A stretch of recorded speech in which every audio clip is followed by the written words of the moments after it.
حضرت بابا بلے شاہ صاحب رحمۃ اللہ علیہ سادات کرام سے تعلق تھا، سید زادے تھے۔ سادات کرام کو اللہ یہ عزت دیتا ہے کہ پیدائشی طور پر بھی ان لوگوں کے پاس سند ہوتی ہے کہ ان کی عزت کرنا امت پہ ضروری ہے۔ تیری نسل پاک میں ہے بچہ بچہ نور کا، تو ہے نے نور تیرا سب گھرانہ نور کا، یہ ان کو فضیلت ہوتی ہے۔ بابا صاحب فرماتے ہیں میرے پاس فضیلت تھی، عظمت تھی، میں سید زادہ تھا اور گیلانی سید غوث اعظم کی اولاد، لیکن آپ فرماتے ہیں مجھے پتا تھا کہ اندر سے میں خالی ہوں۔ ہمارے زمانے میں کچھ برادریاں ایسی ہیں جن کو ہم لوگوں نے بڑا بنا دیا ہے، وہ بڑے بن گئے ہیں، نیچے اترنے کو تیار نہیں۔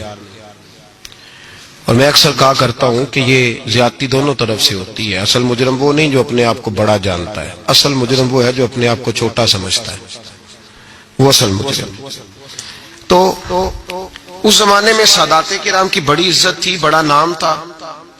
تو بابا صاحب کہتے ہیں میرے گھر میں پیری مریدی تھی، ابا جی بھی پیر، دادا جی بھی پیر، پردادا جی بھی پیر، سارے پیر تھے، لیکن میں جب اپنے دل پہ نظر ڈالتا تھا تو خالی تھا معاملہ، شے کوئی نہیں تھی پاس۔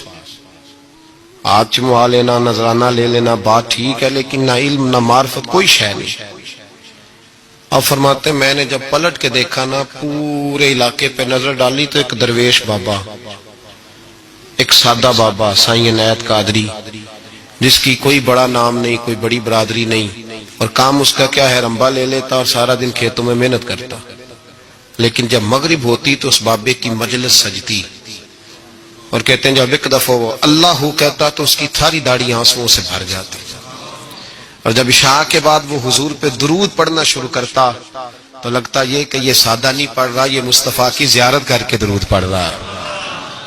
فرماتے ہیں میری ساری برادری کو پتا تھا کہ اس کے پاس معرفت ہے، لیکن مسئلہ یہ ہے کہ ہم سید ہیں، وہ رائی ہیں، اب وہاں جائیں بت توڑیں کیسے، ٹوٹتا ہی نہیں، بہت بڑی مصیبت ہے، کیسے ٹوٹے گا؟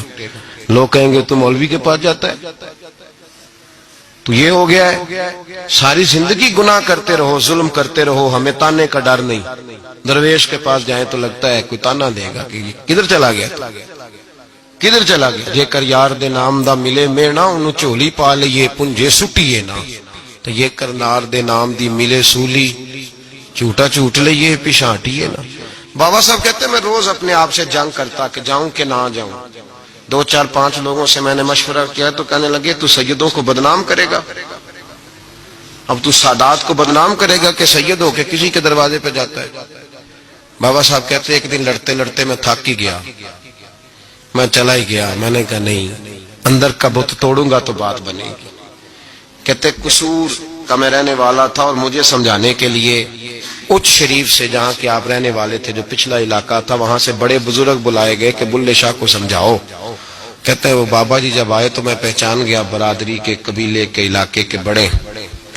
میں جب ان کے قریب گیا تو وہ نہیں مجھے جانتے تھے، بزرگ تھے، میں تو جانتا تھا نا، تو مجھے کہنے لگے بیٹے کون ہو؟ تو میں نے کہا حضور میری تو پہچان ہی کوئی نہیں، میری تو کوئی پہچان نہیں، آپ بتائیں آپ کون ہیں؟ تو کہنے لگے اسی اچیرے، ساڈی ذات اچیری، کیونکہ اچ شریف وچ رہنے ہیں۔ تو اب تو بتا، تو بابا صاحب کہنے لگے اسی قصوری تے ذات بھی قصوری، کیونکہ وچ قصور دے رہنے ہیں، وہ جو چھوٹے تو اپنا قصور مانتے، ہاں جے کوئی سانو اچا مل جائے تے نیویں ہو بہنے، بات ختم ہو گئی۔ بابا صاحب رحمت اللہ علیہ کو بڑا سمجھایا۔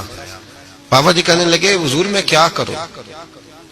میں جب اس درویش کے پاس جاتا ہوں تو مجھے رب یاد آتا ہے، جب میں اس کے پاس جاتا ہوں تو میرے من کی میل کچیل دھو ڈالتا ہے، اور میں اس کی مجلس میں بیٹھا ہوتا ہوں تو لگتا ہے کہ مدینے والا رسول بھی مجھے مسکرا کے دیکھ رہا ہے۔ میری مجبوری ہے، میرے وہ جو اندر کے باطن کے میل ہے نا اس نے دھو ڈالے، اور کہا حضور آپ تو کہتے ہیں اس کے پاس نہ جاؤ، میرا تن تو گھر میں ہوتا ہے، میرا من اسی کے پاس رہتا ہے، میں اسی کے ساتھ رہتا ہوں، اسی کے پاس بیٹھتا ہوں، اسی کے پاس ہوتا ہوں، اور میری کشش اتنی سخت ہے کہ اب میرا گزارا نہیں، اب اسی کے ساتھ جیڑا بلے نو سید آکھے انہوں دوزخ میں نے سزائیں۔